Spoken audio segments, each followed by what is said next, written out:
We think we look at our screens for entertainment, but the truth is much darker. Millions of Americans are hooked on a chemical hit of pure anger, and how your brain is being hacked to make you hate your neighbor for profit.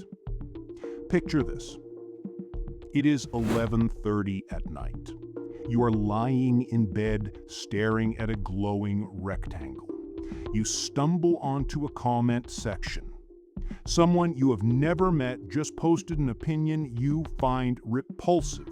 Your heart rate spikes, your chest gets tight, you feel physically compelled to type a response, to correct them, to put them in their place.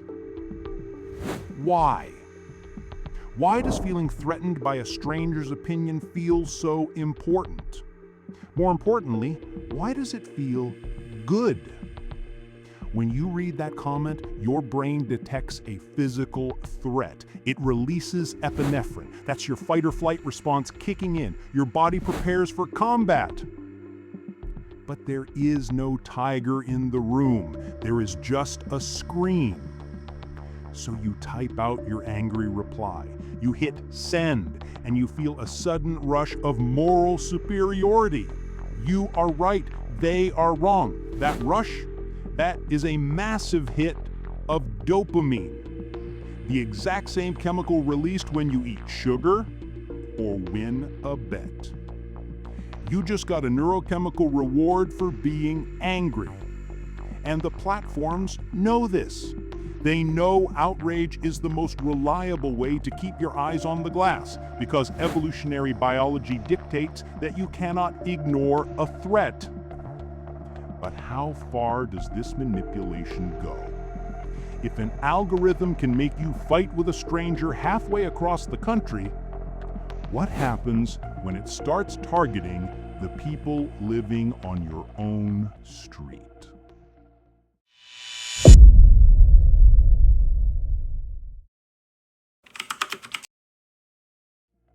Modern American suburbs are statistically safer today than they were 30 years ago. Violent crime is down. Most neighborhoods are fundamentally quiet. So why are millions of homeowners living in state-of-the-art fear? Psychologists call it artificial threat projection.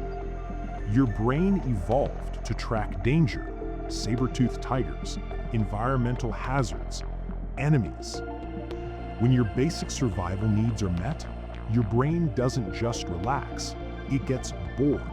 It begins manufacturing micro-threats to maintain its baseline anxiety. Enter tech companies with a business model.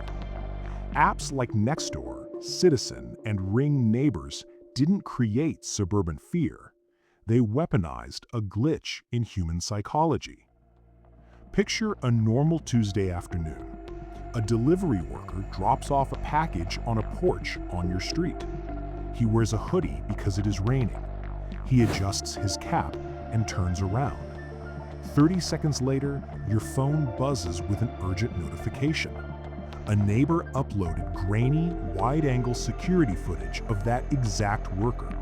The headline reads, "Suspicious male scouting houses on Elm Street. Stay alert." Within 20 minutes, dozens of people in your zip code leave comments. Some demand police patrols. Others bring up concealed carry weapons. No crime was committed. Nothing was stolen. Yet an entire neighborhood spent their lunch break in a state of fight or flight panic. This is hypervigilance by design. Security platforms sell you peace of mind by first convincing you that your cul-de-sac is an active threat zone. Every time you open the app to verify safety, you deliver another ad impression. Your ambient fear is literally their recurring revenue model. You are no longer watching your street. You are trapped inside a digital panopticon, one that reframes normal human behavior as potential criminal intent and turns your actual neighbors into suspects. But this raises a far more disturbing question. If an app can make us paranoid about a delivery driver on our own driveway, What happens when national media uses this exact same chemical trick to manufacture a panic over our children? There is no instinct more powerful than the drive to protect our children. It is hardwired into the deepest, oldest parts of the human brain, which makes it the easiest psychological button to exploit. Every October, a very specific type of fear takes over American media. You have probably seen the headlines: rainbow fentanyl in Halloween candy, local news anchors warning parents to check every chocolate bar, viral social media posts showing colorful pills disguised as treats. It triggers pure panic. Parents throw away perfectly safe food. Police issue warnings. But there is a glaring problem with this story. It is a phantom, a complete fabrication. Drug cartels do not give away expensive narcotics to random children for free.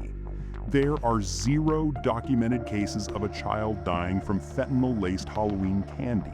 0. So, why do millions of smart, logical adults fall for it every single year? Psychologists call it the availability heuristic. When you see a threat repeated constantly on your screen, your brain assumes the threat is highly probable. Combine that with emotional contagion, the fact that fear spreads like a virus, and logic shuts down completely. The brain bypasses reason to ensure survival. You share the post just in case. You warn your friends. You become an unpaid distributor of a manufactured moral panic. But creating this level of nationwide hysteria requires massive infrastructure. Someone has to build the machine that amplifies the fear. Which brings us to the core of the outrage addiction.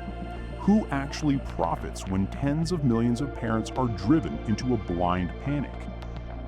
This isn't driven by a shadowy political conspiracy. The reality is far more straightforward. It comes down to basic software design optimized for a single goal: time on screen. Modern recommendation systems don't measure whether content is accurate, healthy, or constructive. They track concrete interactions: clicks, replies, shares, and watch duration. Through continuous testing across billions of users, these algorithms identified a clear behavioral pattern. What researchers call high-arousal negative emotions yield the highest retention. Calm, nuanced discussions prompt users to feel satisfied, put their phones down, and move on. But conflict, moral disagreement, and outrage command immediate focus. When a post sparks argument, comment volume skyrockets and user dwell time spikes. That surge in activity signals to the platform that the post is valuable, triggering broader distribution. As a result, algorithms naturally favor extreme or provocative takes over balanced ones. Not because software engineers intended to create anger, but because provocative content consistently yields more ad impressions per user session. It creates an automated feedback loop. You might feel like you're defending your principles in an important cultural debate, when you're actually just reacting to software tuned to hold your attention. Understanding this mechanism changes how we view our own online reaction. Breaking this cycle doesn't require quitting technology or ignoring real-world issues. It starts with simple pattern recognition. The next time a headline or comment triggers an immediate spike of anger, treat it as a data point. Ask yourself a basic mechanical question. Why did this specific post reach my feed? Was it selected to inform you, or was it engineered to prompt an emotional reaction? Once you recognize that provocative content is prioritized for engagement, the dynamic shifts. The urge to reply or argue stops feeling like a civic duty and starts looking like a predictable input in an optimization system. Platforms depend on users mistaking algorithmic rage bait for genuine emergency. But when you spot the design incentive behind the post, the emotional leverage disappears. You begin to separate real community concerns from manufactured online noise. And that shift gives you back control over where your attention actually goes. The software will keep serving content designed to provoke you, but once you understand the business model behind the outrage, it stops working on you.